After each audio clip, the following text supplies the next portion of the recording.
ang nag-deliver papunta sa bahay nila Pangulo, may ebidensya at may pangalan. Para sa bawat Pilipino, alam ko na buo ang galit ninyo sa akin ngayon. Nauunawaan ko rin kung bakit, lalo na at malaki ang halagang nakataya. Pero bago kayo humusga, hayaan ninyong ipaliwanag ko ang buong katotohanan. Matagal akong hindi nagsalita dahil may direktang utos sa akin. Huwag nang bumalik ng Pilipinas at manahimik na lamang. Umalis ako noong July 19, 2025 para sa aking medical check-up. Nakaplanong bumalik pagkatapos ng SONA ni Pangulo. Pero habang papauwi na ako, tinawagan ako ni dating Speaker Martin Romualdez at sinabihan, "Stay out of the country. You will be well taken care of as instructed by the President."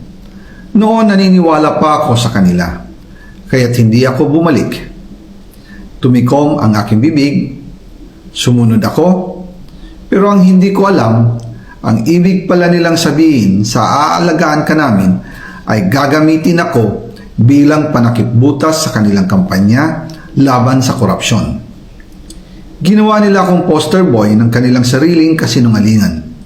Ngayon, hindi na ako mananahimik, ilalabas ko ang lahat ng katotohanan. May resibo, may ebidensya, at may pangalan. Nagsimula ito nung tumawag si Sekmina Pangandaman sa akin nung nag-umpisa ang BICAM process last year, 2024. Ang sabi niya, katatapos lang ng meeting nila ni Pangulo at may instructions na mag-insert o magpasok ng 100 billion worth of projects sa BICAM. At sinabi pa ni Sekmina, "You can confirm with Yusek Adrian Bersamin dahil magkasama sila sa meeting ni Pangulong BBM noong araw na yon." Tinawagan ko po agad si Yusek Adrian Bersamin at tinanong ko kung may instruction nga ba ang Pangulo na magpasok ng 100 billion during their meeting. Ang sabi niya ay totoo nga po. Right after our conversation, tinawagan ko po si dating Speaker Martin Romualdez at nireport ko ang instructions ng Presidente to insert the 100 billion projects. At sinabi niya sa akin, what the President wants, he gets.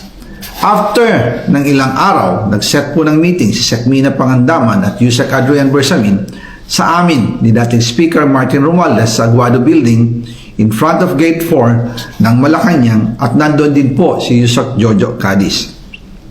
During the meeting, binigay po ni Yusek Adrian Bersamin ang listahan na worth 100 billion. Tinanong ko po si Yusek Adrian kung saan galing ang listahan. Ang sagot niya, galing kay PBBM mismo at binigay niya ito mula sa brown leather bag. Nung sinabi po ni Yusek Adrian Bersamin yung brown leather bag, naalala ko noong nasa Singapore kami right after the elections of May 2022 sa Hilton Hotel, kami ni dating Speaker Martin and PBBM habang pauwi at pabalik ng Pilipinas, hinabol ng PSG ang brown leather bag at ang sabi ni PBBM, maiwan na lahat, wag lang ang brown leather bag. Kaya naniwala ako na utos talaga ito ng Pangulo. Pagkatapos ng ilang araw, I informed sina dating Speaker Martin Romualdez, Sekmina Pangandaman, Yusek Adrian Bersamin, and Yusek Jojo Cadiz na kung pwede 50 billion lang ang ipasok sa program funds dahil so sobra ang DPWH funds versus sa DepEd. In practice, hindi pwede na mas malaki ang budget ng DPWH kaysa edukasyon. And yung balance na 50 billion, ilagay na lang sa unprogram funds for the 2025 budget. Dahil Office of the President din ang nagre-release ng lahat ng unprogram funds. Pagkatapos ng isang araw, tinawagan ako ni Sekmina at sinabi ang mensahe ng Pangulo. Ipasok ninyo yan dahil pinangako na sa akin ni Speaker Martin yan at hindi na pwedeng baguhin. Kumbaga, ang utos ng hari hindi pwedeng mabali. Again, I informed the Speaker and asked clearance about the instructions ng Pangulo. At ang sabi niya, wala tayong magagawa. Kaya po nagtataka ako kung bakit sinasabi ni Pangulo na hindi niya makilala ang budget, Samantalang lahat na binawas at dinagdag sa mga ahensya ng gobyerno ay humihingi ng approval sa kanya si Sekmina Pangandaman.